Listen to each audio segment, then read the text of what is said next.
드디어 이 7년이라는 그 세월 동안에 진짜 잘 계획하고 잘 준비했던, 뭘 준비했죠? 바로 반란을 계획하고 준비했던 이 압살롬이 드디어 이제 헤브론이라는 그 곳에서 반란을 일으키게 되었습니다. 우리가 지난주에 그 본문에서 우리가 함께 나눴듯이 이 반란에는요, 이 압살롬을 추종하는 그런 사람들도 있었습니다. 근데 그들뿐만 아니라 반란의 음모를 알지 못한 채 그저 압살롬에 의해서 초대가 되어서 헤브론에 따라간 사람들이 있었어요. 근데 압살롬이 그 거사를 이제 준비하고 일으키는 그 과정 가운데 200명을 초대했다라는 것은 그냥 무작위로 초대했다라는 것이 아니에요. 어떤 의미입니까?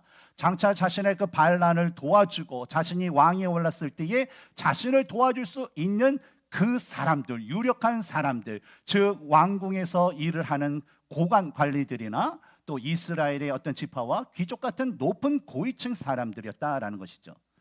그리고 이뿐만 아니라 그동안 이 다윗과 함께 또 하나님의 그 나라를 생각하고 하나님 나라를 세우기 위해서 진짜 머리를 맞대고 고민하고 함께 있던 이 책사였던 아히도벨이 이 압살롬과 함께 하게 되었습니다. 헤브론에서 반란이 시작되자 이를 준비해 놓았던 이 정탐꾼들이 각 지역의 각 지파 사람들에게 헤브론에서 압살롬이 왕이 됐다라는 그런 말을 선포하게 되었습니다. 근데 그 말을 듣자마자 많은 백성들이 아주 동요를 했겠죠. 근데 그 중에서 평소에 다윗의 불만을 가진 채 압살롬에게 마음을 빼앗겼던 그 수많은 사람들이 이 소식을 듣고 압살롬에게 점점 모이게 되었습니다. 전국적으로 압살롬의 그런 반란이 공포가 되었어요. 그리고 아히도벨 같은 유력한 자들도 압살롬과 함께 있고 각 지역에서 진짜 압살롬과 함께하고자 하는 그런 사람들이 다 모이다 보니까 이로 인해서 마치 모든 백성이 다윗을 다 버리고 모든 백성이 다 압살롬을 이스라엘 왕으로 추대한 것처럼 그이는 보이는 그런 장면을 연출하게 되었습니다. 그런데 이런 급박한 상황 가운데 다윗은요, 뭐 압살롬의 반란에 어떤 반응하기보다는요, 그저 자신을 따르는 그 사람들과 함께 도피길을 떠나게 됩니다. 오늘 본문의 사무엘하의 그 저자는 도피길을 떠난 다윗과 그를 따르는 사람들의 모습에 대해서 사무엘하 15장 30절에서 다음과 같이 기록하고 있습니다. 한번 읽어볼까요? 다윗이 감람산 길로 올라갈 때에 그의 머리를 그가 가리고 맨발로 울며 가고 그와 함께 가는 모든 백성들도 각각 자기의 머리를 가리고 울며 올라가니라. 다윗이 압살롬의 반란을 진압하기 위해서 아무 일도 하지 않은 것은요, 다윗이 힘이 없어서가 아니었어요. 우리가 아는 것처럼 다윗은요, 그 자체가 아주 강한 용사였고 다윗 그 자체가 전략가였고 이 다윗이 바로 이스라엘 그 당시의 최고의 영웅이었기 때문이죠. 또한 다윗에게는요, 요압과 아비새와 같은 용맹한 그런 능력 있는 그 장수들을 비롯하여서 다윗을 위해서 목숨을 바칠 수 있는 정의의 용사 600명의 그 충성된 용사들이 그들과 함께 있었기 때문입니다. 그러니까 결코 다윗에게 힘이 없어서가 아니라는 것이죠. 다만 다윗이 그럼에도 불구하고 아무런 그 저항을 하지 않고 그 도피길을 떠난 것은 아마 우리가 추측한 건데 그동안 자신의 집에서 발생한 그 죄악된 모습을 통해서 자신이 지은 죄의 모습을 그가 발견하게 되었고 또 큰 아들이었던 암논이 죽음을 맞이해서 가졌던 그 슬픔이 이제는 이 압살롬을 잇는 그 또 다른 그 슬픔을 맞이하는 아버지의 어긋난 그 사랑 때문에 바로 그 도피길을 그냥 떠났다라는 것이 우리가 볼 수 있는 그런 올바른 해석일 것입니다. 그런데 이처럼 다윗에게 벌어진 그 상황을 보면요, 지난주 우리가 금요일 날 나눴던 로마서 3장의 그 말씀처럼 그가 지은 죄에 대해서 비록 그가 회개를 하고 용서를 받았지만 여전히 다윗은 하나님과의 그 관계가 완전히 회복되지 않았다라는 거예요. 그래서 회복되지 않은 그 관계 가운데 죄에 대한 그 죄가, 그 징계가 계속적으로 다윗과 다윗의 그 집에 계속 주어지는 것을 우리는 알 수가 있습니다. 오늘 그 본문의 말씀을 보면요, 전체적으로 죄로 인하여서 하나님과의 교제를 회복하지 못하여서 영적인 방황을 하고 있는 그 다윗과 또 죄악에 빠져 있는 압살롬에게 다가온 그런 사람들의 만남의 그 이야기가 그 내용의 주축을 이루고 있습니다. 그래서 우리가 두 가지로 나눈다면 첫 번째는 다윗이 무비보셋의 종이었던 시바와 또 사울의 친족 중에 한 사람이었던 시므이를 만났던 이야기가 바로 첫 번째 그 이야기고, 두 번째 이야기는 바로 압살롬이 후세라는 사람과 아히도벨을 만났던 이야기가 그 두 번째 이야기입니다. 오늘 이 시간에는 특히 두 번째 이야기가 아닌 첫 번째 이야기, 바로 다윗이 마주한 만남의 그 사건들을 통하여서 우리에게 필요한 어떤 영적인 분별력을 얻기 위해서 우리가 무엇을 해야 될지에 대해서 우리가 말씀을 통해서 함께 나누기를 원합니다. 첫 번째로 우리가 영적인 그 분별력을 하나님께 얻기 위해서는 바로 하나님의 말씀에 근거한 삶을 살아야 된다는 거예요. 어떤 삶이요? 하나님의 말씀에 근거한 삶. 하나님의 말씀에 근거한 삶이라면 하나님의 말씀이 아니면 그 삶을 살아야 된다는 거예요. 살지 말라는 거예요. 살지 말아야 된다는 얘기입니다. 다윗이 헤브론에서 일어난 압살롬의 반란군을 피해서 마하나임이라는 곳, 예전에 우리가 나눴던 그런 곳에서 우리가 나눴던 그런 얘기가 있죠, 그렇죠? 바로 이 북이스라엘의 11지파가 아브넬을 중심으로 해가지고 그 새로운 그런 수도를 만든 것이 바로 이 마하나임이라는 그런 지역입니다. 근데 다윗이 이제 압살롬의 그 반란군을 피해서 마하나임으로 가기 위해서 예루살렘의 근교에 있었던 감람산 꼭대기를 올라가게 됩니다. 그리고 그 꼭대기에 올라갔더니 평평한 곳인 그 마루턱에 이르렀을 때에 무비보셋의 그 종이었던 시바라는 사람이 안장을 지은 두 나귀에 떡 200개와 건포도 100송이와 여름과일 100개와 포도주 한 가죽부대를 싣고 다윗을 만나오는 그런 사건이 일어나게 됩니다. 시바라는 사람은 우리가 이전에 우리 사무엘상 9장을 우리가 나눌 때 우리가 알았듯이 그는 사울 왕의 종이었습니다. 근데 사울 왕의 종이었지만 그에게는 아들이 15명이 있었고 그가 부리는 그런 종이 20명이나 있었어요. 그러니까 우리가 생각하는 어떤 노예, 어떤 그냥 천한 일을 하는 사람이 아니라 왕의 종이었다 그러면 왕의 그 가문을 이끌어 나왔던 집사 역할을 했던, 그렇죠? 그런 청지기 같은 그런 사람이었다라는 것이죠. 그런데 어느 날 이 사울 왕이 죽고 자기가 자신 자녀와 함께 10명의 그 종들을 부리면서 그런 권세를 누리고 있을 때에 어느 날 이 왕이 그 시바를 부르게 됩니다. 그러고 나서 하는 말씀이 뭐냐면, 이제부터 여기 무비보셋이 사울의 손자이고 요나단의 그 아들이기 때문에 너는 지금서부터 너희 모든 것을 이 무비보셋에게 주고 너는 그의 종으로 그를 섬기며 살아라 라는 그런 명령을 하게 됩니다. 그래서 사울왕 자신이 그동안 사울왕이 죽은 후에 누렸던 어떤 재산과 권력을 이제는 사울의 손자이자 전름반의 무비보셋에 넘기고 그의 삶은 뭐예요? 그를 섬기는 그 종의 삶으로 살게 되었다라는 것이죠. 물론 왕의 명령이기 때문에 그는 순종을 했을 거예요. 그렇죠? 순종하지 않으면 큰일 나니까. 그러나 왕의 명령에 억지로 순종을 했지만 그의 마음 가운데는 순종보다는 불만이 많았을 거예요. 왜냐하면 이 사람이라는 그 존재, 우리 모두는요, 작은 권력과 권한이 있다가도 그것을 우리가 빼앗기거나 잃을 때는요, 항상 그것에 대한 불평과 불만이 있는 그런 존재이기 때문입니다. 그래서 우리 직장 생활에서나 우리 관계 가운데서나 어때요?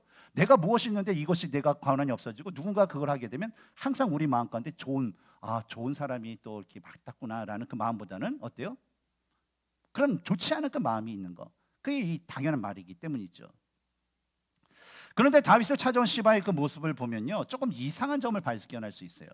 첫 번째, 어떤 이상한 점을 우리는 발견할 수 있을까요? 그가 현재 무비보셋의 종입니다. 그렇죠? 무비보셋의 종이었음에도 불구하고 종은 누구와 함께 있어야 돼요? 누구를 따라다녀야 돼요? 주인을 따라다녀야 돼요. 근데 그 주인인 무비보셋이 이 시바와 같이 오지 않았다라는 거예요. 이것이 이상합니다. 그리고 두 번째로는 시바가 많은 음식을 싣고 온 나귀를 보면요, 그 나귀가 그냥 나귀가 아니라 안장 지은 두 나귀다라는 것을 볼 수가 있어요. 근데 왜 이게 이상합니까, 여러분? 왜 안장 지은 그 나귀라는 것이 이상할까요? 여러분, 안장을 지었다라는 건 뭡니까? 뭘 하기 위한 그런 나귀였다라는 거죠? 사람이 타기 위한 나귀였다라는 거예요. 이거는 그냥 뭐 짐을 싣고 하는 그런 일반 그 나귀들이 아니라 그냥 뭐 왕이 타거나 뭐 귀족이 타거나 그 주인 타거나 하는 그런 사람이 타는 용도의 그 나귀였다라는 거예요. 그렇다면 한 마리의 나귀는 두 마리가 한 마리 나귀는 분명히 그 주인이 무비보셋이 이것을 타고 다녔을 것이고, 다른 한 마리는 무비보셋의 아들이 탔거나 아마 시바 자신이 탔을 것입니다. 그런데 불구하고 두 난장이 지어진 그 두 나귀가 왔는데 시바는 와 있고 누가 없어요? 무비보셋이 보이지 않았다는 거예요. 그래서 이를 이상히 여긴 다윗이 3절 후반 전반부에서 시바에게 내 주인의 아들이 어디 있느냐라고 묻게 됩니다. 그러자 이에 시바는요 3절 후반부에서 이 무비보셋 나의 주인이 예루살렘에 있는데 나의 주인이 그 말하기를 이스라엘 족속이 오늘 내 아버지의 나라를 내게 돌리리라 라는 그런 말을 했습니다 라고 얘기했던 거예요. 바로 뭘 얘기하는 겁니까? 무비보셋이 다윗 왕 당신이 이제 어려움에 처하자 그 기회를 찾아서 자신의 영화를 위해서 당신을 배반했습니다라는 그 밀고를 지금 하고 있다라는 거예요. 그리고 이 말을 들은 다윗은 화가 났어요. 화가 나가지고 무비보셋에게 그 진위를 확인하지도 않은 그 상태에서 그를 이렇게 마음속에 이미 정죄했어요. 그리고 이미 그를 버렸어요. 그러면서 4절에서 말하기를 바로 이전에 무비보셋에게 주었던 그 모든 그 소유물을 시바 다 네 것이다 라는, 너에게 줄 것이다 라는 그런 약속을 하게 되었다라는 것이죠. 그런데 이 일에 대해서 우리가 한번 생각해 볼 것은 과연 이 시바라는 사람의 말이 진실일까라는 거예요. 사무엘하 19장을 보면요, 다윗이 압살롬의 반란을 다 이제 진압한 다음에 이제 다시 예루살렘에 돌아오게 됩니다. 근데 그때 뭐 여기 오늘 본문에 등장하는 다윗을 만났던 무비보셋이나 시므이나 무비보셋이나 뭐 이런 사람들이 다 나오게 돼요. 근데 그곳에서 무비보셋을 만나는 장면이 19장에 나옵니다.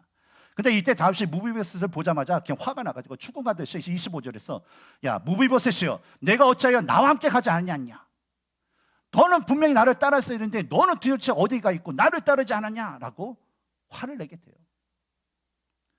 다윗이 그동안 요나단과의 그 언약 때문에요 일부러 그의 그 자손을 찾았어요. 그래서 무비보셋이에요. 근데 그가 절름발이었어요. 사회에서 아무런 도움이 없는 그런 무가치한 사람이었지만 그 요나단과의 언약 때문에 무비보셋을 지극정성으로 돌보고 심지어 자신들의 그 아들같이 왕자처럼 생활하게 만들었다는 거예요.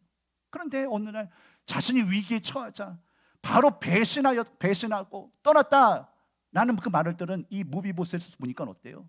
다윗이 기뻤을까요? 아니면 화가 났을까요? 어렵나요? 그런 사람 볼 때 1번 기뻤다, 2번 슬펐다, 3번 화가 났다. 3번 화가 난 게 정상이에요, 여보. 정상이에요. 근데 무비보셋의 모습을 보면 어떻습니까?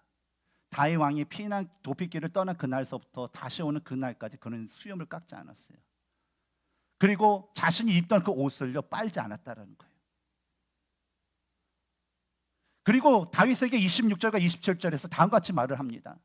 내 주 왕이여 왕의 종인 나는 다리를 절므로 내 낙의 안장을 치워 그 위에 타고 왕과 함께 가려 하였더니 뭐라고 해요? 그 다음에요 내 종이 나를 속이고 종인 나를 내 주 왕께 모함하였나이다 라고 얘기해요. 도대체 무슨 일이 있었다라는 겁니까? 이 무비보셋 종이 이 시바가 다윗이 그런 어려움이 처하자 자신의 이익을 위해서 자기 주인을 우선 버렸어요. 절음발이니까 어때요? 두 다리가 심히 절었다고 하니까 그냥 내동댕이 지금 따라올 수가 없어요. 그냥 버리고 그 어려운 상황 가운데 있는 그 다윗을 아니까 다윗에게 자기가 준비할 수 있는 모든 그 많은 음식과 귀한 걸로 선물을 준비했어요. 그래서 이 음식은 당신의 가족과 당신을 따르는 사람들과 이 나귀는 당신의 그런 가족들이 타고 하면서 그것을 주니까 어때요? 다윗의 마음을 그 선물들로 훔치게 되었다라는 거예요. 그리고 거짓말로 무비보셋을 모함하여서 다윗과 무비보셋의 관계를 끊게 하는 이간질을 했다라는 것입니다. 분명 다윗은요 무비보셋을 찾은 다음에 그를 진짜 누구보다도 아끼고 지금 관심 있게 지켜봤을 거예요. 왜 그러냐면 요나단 때문에. 그 아들들도 귀했지만 진짜 아들 못지않게 이 무비보셋을 돌보면서 이 아이가 어떻게 살아왔는지 무슨 성격을 갖고 있니 어떤 성품이 있는지 그런 것들을 아마 이 다윗은요 잘 알았을 것입니다.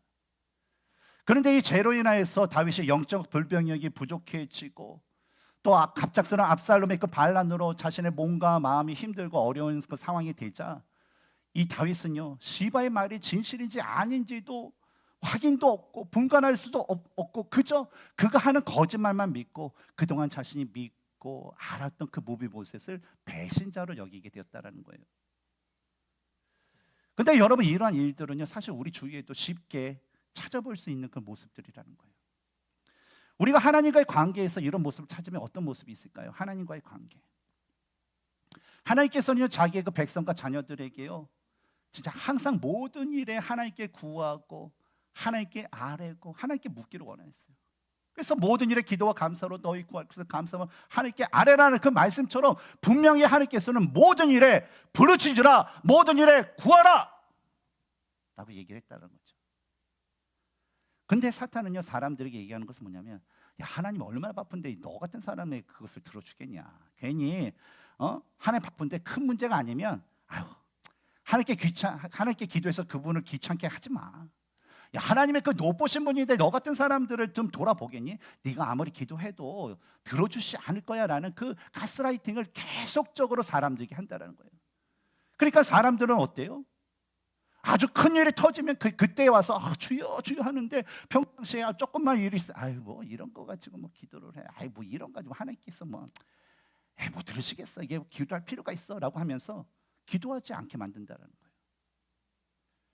바로 하나님과의 관계 가운데 하나님의 말씀을 확인하지도 않은 채 사탄이 주는 그런 거짓된 말을 듣고 하나님의 국률하심 없고 때를 따라 돕는 은혜를 얻기 위하여 나가야 되는 그 기도의 자리에 많은 그리스도인들이 나오지 않는다는 거예요. 근데 우리가 분명히 기억해야 될 것이 있어요. 우리가 믿는 그 하나님은요, 뭐 우리가 하나님의 형편을 살피고 하나님의 뭐 스케줄을 보고 하나님의 어떤 높고 낮음을 보면서 하나님을 돌보는 존재가 우리가 아니라는 거예요. 오히려 하나님은 어떤 분이에요? 우리의 상황과 형편을 알고 우리를 돌보시는 그 분이에요. 근데 자꾸만 우리들이 하나님께 나가는데 자꾸만 우리는 하나님께 뭔가를 맡기고 막 해야 되는데 자꾸만 자기가 하나님을 이렇게 돌보려고 그래요. 막 페이버를 하나님께 주는 것처럼 막. 따라서 우리가 하나님을 알 때요, 우리가 원하는 하나님을 만들려고 하는 것이 아니라 바로 성경에 기록된 하나님을 올바로 아는 그런 주님의 신실한 그런 성도들이 되어야 될 줄 믿습니다. 저의 경우에도요, 이 성도님들을 신방하고 교제를 할 때마다 이와 비슷한 그런 상황을 맞이할 때가 있습니다. 이 대부분 성도님들을 만나보면 뭐 나중에 문제 있고 이렇게 같이 신방하고 교제를 하다 보면 좀 공통점이 있어요. 뭐냐면 자신이 어떤 문제와 고민이 있어서 목사님께 전화도 드리고 상담도 하고 그러고 싶은데 주위 사람들이 목사님 바쁘신데 뭐 그런 것까지 얘기해 라는 그런 말도 하고, 자신이 생각해봐도 목사님 뭐 새벽기도 하고 주일 예배 뭐 금요 예배 뭐 신방도 하고 성경 공부도 뭐 주일 뭐 평일도 이거 하시고 그러니까 바쁘시겠지라는 그런 생각을 해서 괜히 자기가 가진 그 문제를 가지고 왠지 적어 보이고 이걸로 괜히 연락하면 목사님이 귀찮을 것 같다라고 생각해서 연락을 못했다라는 거예요. 근데 저는 이 얘기 들으면 깜짝 놀라요. 아니 누가 그런 이야기를 했는지 저는 알지 못하는 그런 얘기라는 거예요. 지금까지 제가 2018년도에 우리 교회에 처음 부임해서 지금까지 오면서 변함없이 저는요, 항상 성도님들의 고민과 문제에 대해서 최우선 순위로 여기며 항상 기도를 해왔습니다. 그리고 그것을 함께 하기 위해서 제가 목자, 목녀님들이나 여러 우리 리더십들에게 얘기하는 건 뭐냐면, 성도님들의 그런 어떤 특별한 소식들이 있거나 그분의 어떤 기도가 있으면 저에게 알려달라는 그런 기도를 했어요. 그래서 지금까지 열심히 저에게 이렇게 해주시는 그런 전대해 주시는 그 목자, 목녀님들 계신데, 그러면 제가 그 기도점을 가지고 주님, 우리 매일 기도해요. 주님, 이 집사님, 아버님의 그런 거처를 위해서 기도하고 있습니다. 지금 부모님의 그 건강을 위해서 기도하고 있습니다. 지금 자녀가 무슨 문제가 있네요. 지금 어떤 그런 직장에 문제가 있습니다. 라고 하면서 끊임없이 그분들의 이름을 부르면서 하나님께 기도를 하고 있다는 거예요. 그리고 우리 복도에 보면 중복 기도함이 있지 않습니까? 그래서 때로는 남들에게 목자, 목녀님에도 얘기하기 힘들고 목사님한테 얘기하고 있으면 그 중복 기도함에 그 기도 카드를 쓰면요, 그건 제가 혼자 관리해요. 누구도 안 봐요. 그래서 그곳에서 기도 제목 넣으시는 분들이 있으면요, 그분들을 위해서도 기도하고, 때로는 그 신방이 필요할 경우에는 제가 신방도 한다라는 것이죠. 그런데 제가 바빠서 귀찮을 것이라는 그 말은요, 도대체 어떤 근거로 나왔는지는 진짜 저도 모르는 그 일입니다. 그런데 이와 반대로 제가 사람들의 그 말만 듣고 확인하지도 않은 채 또 이런 잘못을 저지르는 경우가 있어요. 뭐냐면 여러 분들을 통해서 많은 이야기를 듣습니다. 그러다 보면서 어떤 성도님이 어떤 문제 있고 고민이 있고 그런 것을 좀 알게 돼요. 그러면 다가가고 싶어요. 가서 기도도 해드리고 싶고 같이 울기도 하고 싶고. 근데 그 얘기를 들을 때마다 항상 더불어서 듣는 것은 뭐냐면, 아, 그분이요, 그 문제에 대해서 다른 성도님들이 아는 것을 원하지 않아요. 그러니까 목사님도 그분이 얘기할 때까지 모른 채 해주세요 라는 그런 얘기를 한다는 거예요. 근데 이 미국이요, 참 이 프라이버시가 강하지 않습니까?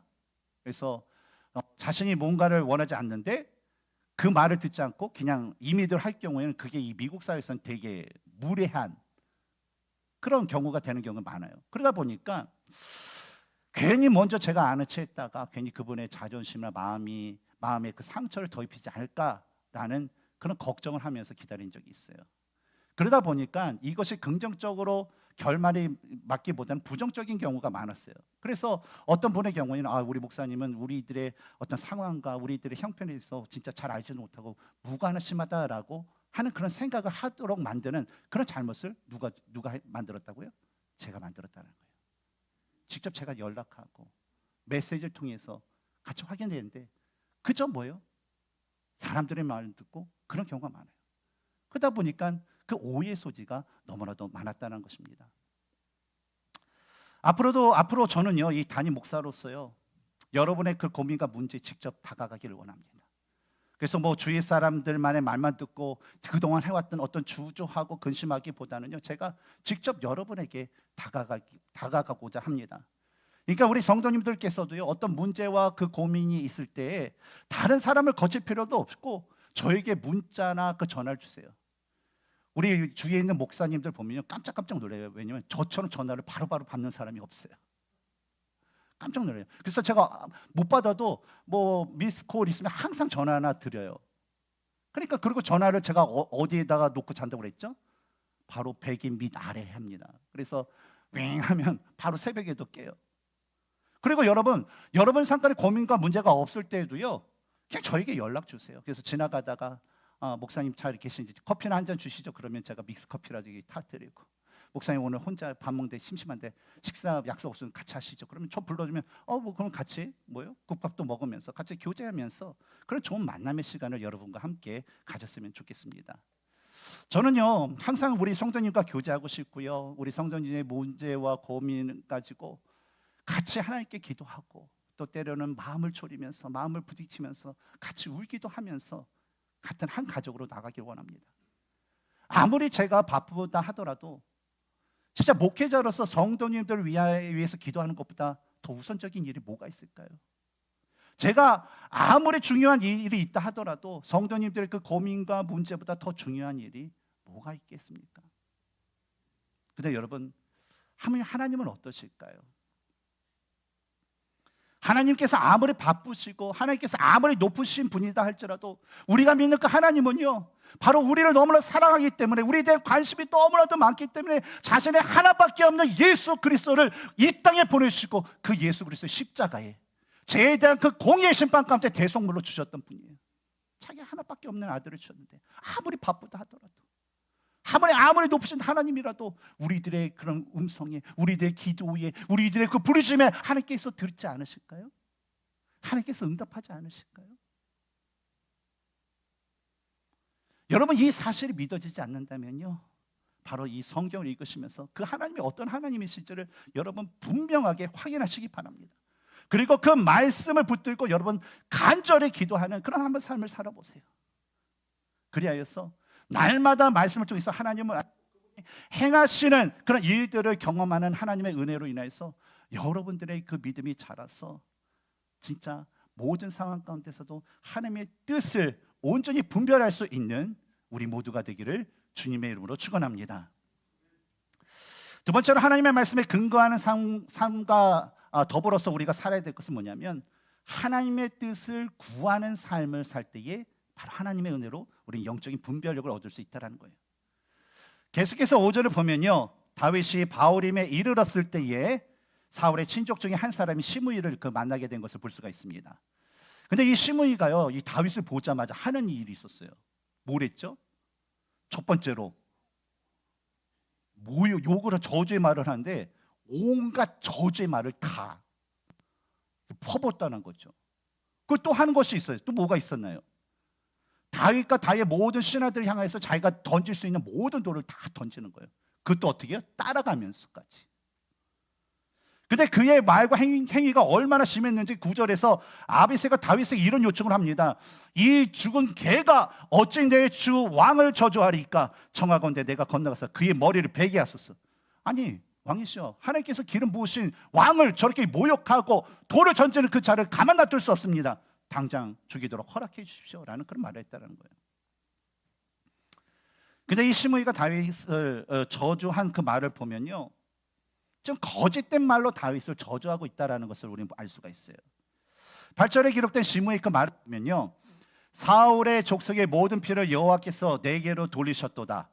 그를 이어서 내가 왕이 되었으나 여호와께서 나라를 내 아들 압살롬의 손에 넘기셨도다. 보라, 너는 피를 흘린 자임으로 화를 자초하였느니라 라고 말하는 것을 볼 수 있다는 거예요. 근데 이 말에서 우리 하나씩 한번 짚어보면, 먼저 사울의 족속의 피를 여호와께서 다윗에게 돌리셨다라는 그 말씀을 살펴보면 이것이 옳은 말이에요, 아니면 틀린 말이에요? 여러분, 사울 왕과 사울 왕의 세 아들의 죽음이 다윗과 관련이 있나요? 다윗이 그들을 죽였나요? 누가 죽였어요? 그들은요, 길보아산 전체에서 블레셋과의 아주 그 혈전, 대대적인 그 마지막 그 전투와 같은 그 전투에서 패했어요. 그러니까 사울 왕은 그 할례받지 않는 그 블레셋 사람이 자기를 욕보일까봐 스스로 그 칼에 엎드려서 죽고, 그 세 아들 요나단과 그 나머지 두 아들은요 거기서 전사하게 되었다는 거예요. 그러니까 죽음이 전혀 다윗과 상관없어요. 오히려 다윗은 어떤 사람이었습니까? 사울의 집안의 사람들이 누가 남아있는지 조사했죠. 그래서 절름발이 무비보셋을 발견하자 오히려 그 무비보셋을 찾아 자신의 왕자처럼 보살폈던 이 사울 집안의 은인이었다는 것입니다. 그리고 두 번째로, 다윗이 사울의 족속의 모든 피를 흘리게 하여서 그 대가로 왕위를 압살롬에게 넘기셨다라는 그 말을 살펴보면, 여러분 이건 어떤가요? 맞나요? 사실인가요? 아니면 거짓인가요? 여러분, 압살롬은요 지금 기세 등등해요. 왜 그래요? 좀 반란을 일으켰거든요. 자신을 따르는 사람들도 있죠. 뭐 많은 사람들이 모이니까 반란군의 처음에 기세가 뭡니까? 스타트를 할 때는 기세 등등할 뿐이에요. 근데 왕이에요, 아니에요? 압살롬은 아니에요. 근데 하나님께서 공식적으로 기름을 부어서 이스라엘 왕으로 세운 자, 지금 현재 왕자리에 있는 사람은 누구였습니까? 다윗이었다라는 거예요. 또한 여러분, 다윗이 도피길을 가게 된 것이 사울 족속의 피를 흘려서인가요? 다윗이 지금 도피길을 가게 된 궁극적인 그런 이유가 뭡니까? 원인이 뭐예요? 바로 자신이 지은 바세바와 우리아에 대한 죄의 대가로 인해서 칼이 그의 집에 떠나지 아니하리라라는 그 죄의 대가를 지금 받고 있다라는 거예요. 바로 이 시므이라는 사람은요 정확한 사실도 알지 못했어요. 현재 이스라엘 생긴 일들에 대한 정확한 사실도 알지 못했어요. 그저 그가 다윗을 향하여서 온갖 저주의 말을 퍼붓고 그가 돌을 던진 이유는 뭐냐면, 그냥 자신의 잘못된 생각과 감정에 휩싸여서 다윗을 저주하고 다윗의 돌을 던지는 행위를 했다는 것입니다. 그런데 이런 시므의 그 저주에 다윗의 모습을 보면요, 9절에서 아비새와는 다르게 10절에서 다른 반응을 보이는 것을 볼 수가 있어요. 왕이 이르되 수르야의 아들들아, 내가 너희와 무슨 상관이 있느냐? 그가 저주하는 것은 뭐예요? 누가? 여호와께서 누구에게? 시므이에게 다윗을 저주하라 하심이니 내가 어찌 그리하였느냐 할 자가 누구겠느냐라고 얘기한다는 거예요. 사실 여러분 아비새가요 이 시므이의 그 저주의 말, 다윗에게 하는 저주의 그 말을 듣고서 시므이를 죽이려고 했던 것은요 사실 율법에 맞는 말이에요. 왜냐하면 하나님께서 기름 부은 자를 저주하는 것은 곧 누구를 저주하는 거예요? 하나님을 저주하는 것으로 여겼어요. 그래서 그런 자들은 율법에 의하면 당의 돌로 쳐서 죽이는 것이 율법적으로 맞다라는 거예요. 그래서 아비새의 말은 틀린 것이 없어요.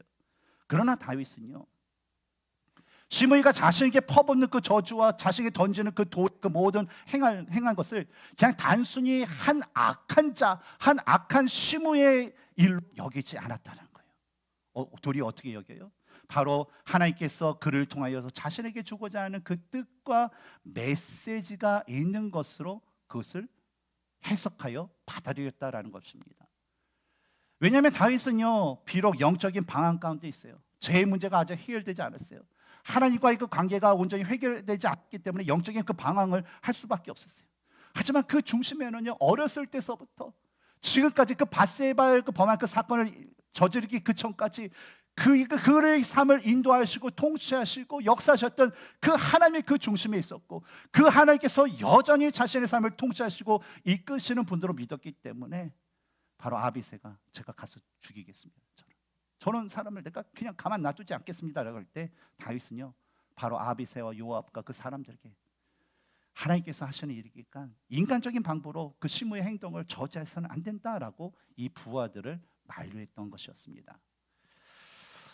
우리가 예수님을 믿고 신앙생활을 하는 데 있어서도요, 가장 어려운 부분 중에 그 하나가 바로 주변의 그 사람들이 잘못된 진실로 자신을 판단하고 비판하고 조롱할 때가 가장 힘듭니다. 그리고 우리가 어떤 그들이 하는 말에 대해서 정확한 근거를, 팩트라는 것을 가지고 이것은 이렇고 저렇고 이렇게 따지다 보면요, 돌아오는 건 항상 그래요. 아예 뭐 그렇게 깐깐하고 뭐 그렇게 타같고 그런 비난의 말이에요. 그래서 우리가 세상 사람들처럼 아예 뭐 그럼 보지 않고 살지 뭐 그냥 끊어, 관계 끊어, 없는 사람 셈 치지 이렇게 하게 되면요, 또 들어온 건 뭐냐면 아이고 뭐 예수 믿는 사람이 예수 믿는 사랑도 없어라는 그 비난이 계속적으로 다가오기 때문에 참 이런 경우를 하면 신앙생활하기가 너무나도 힘들어요. 더욱이 하나님의 말씀에 근거하지 않고 그냥 남을 비난하고 비방하는 그 사람들의 경우에는요, 무엇을 말하고 무엇을 보여줘도 소용이 없어요. 이미 자기가 믿고 있는 게 있어요. 전혀, 그러니까 뭔가 증거를 보여주고 진짜 배를 찢어서 보여줄 수 있으면 보여줘도 믿지 않는다는 거예요. 그리고 어떤 이유를 들었었든지 그냥 자기의 생각대로 자기 감정대로 행할 것이기 때문에 이런 경우를 당하게 된다면 신앙생활하는 것이 너무나도 힘들다는 거예요. 그러나 우리가 하나님과 예수님을 삶의 주인으로 모시고 또 그분이 우리의 삶의 통치자가 되신다라는 것을 믿는 그런 그리스도인이라면, 성도라면요, 그 모든 상황을 통해서 하나님의 뜻을 알기 위해서 더욱더 기도와 말씀의 삶에 힘써야 될 줄 믿습니다. 왜냐하면 하나님께서는 우리에게 직접적으로 너 이것이 잘못됐고 이것이 아니야 하는 그 말씀을 하실 수도 있어요. 그러나 대부분의 경우는 뭐예요? 우리의 상황을 통해서, 우리 주변에 있는 그 사람을 통해서 우리에게 필요한 말씀도 주시고 우리가 받아야 할 그 훈련의 그 과정을 주신다는 거예요. 그리고 이런 그 인간과의 그 관계가의 그 문제는요, 우리가 해결할 수 있는 것은요 그냥 극히 드물어요. 진짜 하나님의 은혜가 아니면요 해결할 수 없어요. 여러분 부부싸움 하실 때 작은 걸로 부부싸움 하시죠? 명정 자매님 뭐 그럴 일 없겠지만 이렇게 싸움 이렇게 톡톡톡 하잖아요. 근데 큰 싸움 해요? 아니면 작은 싸움 가지고 해요? 작은 싸움, 그렇죠? 그냥 왜 피곤한데 옆에서 코 골고 잘 때, 그렇죠? 그런 걸로도 싸워요. 근데 이것이 상하게 되면요, 이성적으로 이렇게 미안해, 쏘리 뭐 그래도요, 이 감정이 상하게 되면 그 작은 문제가 큰 이슈가 된다는 거예요. 이것이 인간과의 관계예요. 그러니까 우리가 인간의 문제는요, 우리가 할 수 있는 거 최선 노력하는데 그것에 한계가 있다는 거예요. 그런데 그 문제를 해결해 줄 수 있는 분이 누구예요? 바로 하나님이 되기 그렇습니다. 여러분, 신앙이라는 것은 뭐냐면 모든 상황에서요, 하나님과 자신과의 관계를 온전하게 하는 그 과정이 바로 이 우리가 하는 신앙생활입니다. 그러나 우리의 시선이 하나님이 아닌 바로 사람들이 나에게 주는 그 말과 사람들이 나에게 행동하는 그 행동에 집중한다면 우리들에게서 나오는 우리 입술 행동에서 나올 수 있는 것은요, 하나님이 원하시고 기뻐하시는 그런 일들이 아니라 그저 내 정욕에 따라서, 내 감정에 따라서 결과적으로 나오는 것은 뭐예요? 사탄이 좋아하는 미움과 분열과 다툼과 같은 그런 말과 행동뿐이라는 거예요. 그러므로 비록 우리를 비방하고 조롱하는 자들이 우리가 성경을 아무리 보면서 그들을 비교해보고 기도하면서 막 하고 진짜 여러 사람들에게 막 잠을 구하면서 저 사람 저런 모습은 어떤 사람입니까? 라고 했을 때 예수 믿지 않는 것 같아. 저 사람들은 성령이 충만하지 않은 것 같아. 그런 사람이라 할지라도 여러분, 그들이 퍼붓는 말과 그들의 거친 행동 그 모두를요, 우리는 그것에 집중하는 것이 아니라 그 모든 것까지 하나님께 내려놔야 돼요. 오히려 그러면서 그 모든 걸 내려놓고 하나님, 도대체 이 상황이 나에게 왜 주신 겁니까? 저에게 죄가 있습니까? 제가 고칠 것이 있습니까? 라고 하나님의 그 뜻을 구하면서 진짜 우리가 회개할 죄가 있다면 그것을 우리가 죄를 회개하면서 내가 하나님의 말씀대로 살아가지 못했던 그런 모습을 하나님께서 그 사람들의 그런 말과 행동으로서 나에게 보여주면 내가 더욱더 하나님의 말씀대로 살아갈 수 있도록 주님만을 붙잡고 살아가는 것이 진정한 그리스도인의 모습, 믿음의 사람인 줄 믿습니다. 그러므로 우리가 진짜 하나님의 그 믿는다고 하지만 참으로 우리는 이런 나약한 것에 쉽게 동요될 수밖에 없는 그 존재예요. 그렇기 때문에 우리는요, 계속적으로 그 모든 문제를 우리가 하나님 앞에 맡기는 삶을 살고, 비록 그 맡기는 삶을 살 때에 하나님께서 나에게 그런 해결의 그 모습을 지금 당장, 그리고 어쩌면 나의 생각 시간이 지나도 그것을 보여주지 않는다 할지라도 우리가 모든 사람들의 관계 가운데서 그 모든 것들을 하나님 내려놓고 하나님께 회개하고 하나님의 말씀대로 해결하는 그 삶을 우리가 살아가면 그 과정을 통해서 하나님은 우리로 하여금 자신과의 관계를 더욱더 친밀하게 맺을 수 있는 그 은혜와 축복을 주실 줄 믿습니다. 여러분, 이 세상은요, 점점 예수님께서 다시 오시는 그 날이 가까웠다, 종말이 가까이 왔다라는 그 징조를 계속적으로 보여주고 있습니다. 그리고 그 종말 중에 하나가 바로 더욱더 교묘하게 하나님의 이름과 말씀과 거룩한 말과 행동으로 사람들의 이성과 감정에 호소하면서 미혹하는 그 자들이 있어요. 그러나 종말이 가까우고 있는 이 시대에 우리가 가져야 될 그 모습 무엇일까요? 바로 하나님의 말씀에 집중하는 겁니다. 하나님의 말씀, 사람들이 하는 말과 행동이 아닌 바로 성경에 기록된 대로 하나님을 중심으로 우리가 교회의 머리 되신 그리스도의 뜻에 합당한 지를 우리가 항상 확인하고, 또한 그들이 말하고 하는 그 모든 것들이 진짜 그리스도의 몸된 교회의 그 지체로서 그리스도의 몸된 교회를 온전히 세우기 위해 연합하는 모습인지를 우리가 확인하면서 진짜 이 마지막 시대에 진짜 하나님 말씀대로 살아가기에 고무부터 할 수 있는 우리 모두가 되어야 된다라는 것입니다. 지난 10년 동안 우리 교회는 수많은 사람들이 방문을 했고 또 정착하고 심지어 떠나기도 하였습니다. 제가 2018년도 7년 전에 이 기회에 왔을 때 딱 보니까 방문 카드가 이만큼 있더라고요. 아마 버린 것도 있는데 대충 이만큼이요. 그래서 저도 이제 많이 정리를 했어요. 그때 아마 사이즈만 이만큼 됐을 거예요. 그런데 그분들 중에 우리 교회를 방문했던 그 많은 분들 중에 진짜 하나님께서 적절한 시기에 보내셔서 진짜 교회를 하나님의 그 교회, 그리스도의 그 교회가 될 수 있도록 진짜 밑거름과 같은 역할을 해줬던 너무 귀한 분들이 많았습니다. 근데 우리 교회 방문했던 분들 중 일부는요, 오늘 본문에 나오는 모비보셋의 종 시바처럼요, 온갖 가문이슬로 성도로 미혹했던 자들이 있었고, 오늘 본문에 나오는 그 시므이처럼 거짓된 말로 성도들과 목회자를 비난하고 저주했던 사람들도 사실 있었습니다. 하지만 그 모든 상황에서 사람의 말과 행동보다는 하나님의 말씀에 더 집중하고 그 말씀에 오는 것이 무엇인지를 구하고 찾고 두드리는 그 신실한 그 성도님들로 인하여서 지금까지 우리 라이프 교회는요, 진짜 하나님의 그 교회로 점점 세워지고 또 하나님의 은혜를 경험할 수 있는 그 교회로 우리는 자라가고 있다는 거예요. 근데 앞으로도요, 이런 상황과 과정은 계속될 거예요. 제가 이제 어떤 분하고 만나자고 해서 교제를 했는데, 요즘에 우리 달라스에 많은 이민자들이 이동하는 분들이 많이 오지 않습니까? 근데 그래서 예전처럼 한인회가요, 많이 이 한인 사회가 많이 좀 달라졌대요. 그러면서 저한테 얘기한 건 뭐냐면, 이상한 사람들이 와서 교회에 이단들도 그렇고 뭐 그렇지만 딱 와서 노리는 그 교회가 있대요. 표현이 좀 그렇지만 이해하고 들으시기 바랍니다. 왜냐하면 큰 교회 가면요, 자기가 뭔가를 휘두를 수 없어요. 왜냐하면 그 조직과 크게 있기 때문에. 근데 너무 작은 교회 가면요, 얻을 이득이 없다라는 거예요.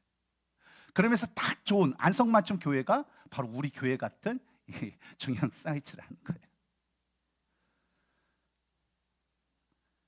근데 우리가 뭐예요? 계속적으로 그래서 오면요, 별 사람들이 다 우리 이 교회에 있어요. 그래서 교회에 다니는 사람들 중에서 진짜 우리가 다 믿는 사람이면 좋은데 그렇지 않는 사람도 사실 있다는 것이죠. 그러나 우리가 그거 분별할 수 있는 건 뭐예요? 말씀 가운데 온전히 쓸 수 있는 자, 주님의 사랑 가운데 쓸 수 있는 자, 진짜 교회의 그리스도의 몸된 교회에서 연합하여서 복음의 사역에 힘쓸 수 있는 자가 이냐 아니냐를 통하여서 우리도 쉽게 분별할 수 있다는 것입니다. 그러므로 항상 하나님의 말씀대로 여러분 우리가 생각하고 말하고 행동하기 위해서 혹시 여러분 남에게 어떤 좋지 않은 기분 나쁜 그 말이 들었을 때에 여러분 그거 가지고 그냥 그 말로 곱씹으면서 어떤 상상의 날개를 펼치는 것이 아니라 우리 마음 가운데 그 사랑의 마음, 긍휼의 마음을 가지고 직접 그분에게 다가가세요. 저도 잘 못했어요. 근데 지금부터 하려고 합니다. 그래서 직접 대화하여서 진짜 이 이민사에 보면 제3자 끼면 항상 뭔가가 애드가 되든지 빼든지 그래요. 그러니까 저도 미국에 왔을 때 교회에 이제 부장 집사님들이 얘기하는 거 보면 무슨 일 있을 때 직접 얘기하십시오 라는 그런 조언을 들은 적이 있는데 그게 맞는 것 같아요. 그래서 사랑의 마음을 가지고 직접 해서 어떤 잘못된 생각과 오해를 해결하면서 그 잘못된 것으로 인해서 성도의 그 관계가 무너지지 않고 또는 어떤 상황이든지 그 상황을 통해서 그 사람을 원망하고 그 사람을 욕하기보다는 진짜 하나님께서 내 자신과 내 가정과 교회에게 주신 뜻이 무엇인가를 더욱더 우리 알기 위해서 말씀과 기도에 힘쓰는 우리 모두가 되었으면 좋겠습니다. 우리가 이런 삶을 살게 되면요, 진짜 하나님의 말씀을 중심으로 사는 성도, 하나님의 사랑에 합당한 삶을 사는 성도, 하나님의 뜻에 따라 성도로서 살아가면서 진짜 하나님을 아는 것과 믿는 것에 하나가 되어서 진짜 온전한 사람이 되어 그리스도의 장성의 분량이 충만하게 이르는 데까지 자라갈 수 있는 하나님의 기뻐하신 성도, 하나님의 축복을 받기에 합당한 성도가 될 줄 믿습니다. 저는 이러한 축복이 저와 여러분의 삶 가운데 가득 넘치기를 주님의 이름으로 축원합니다.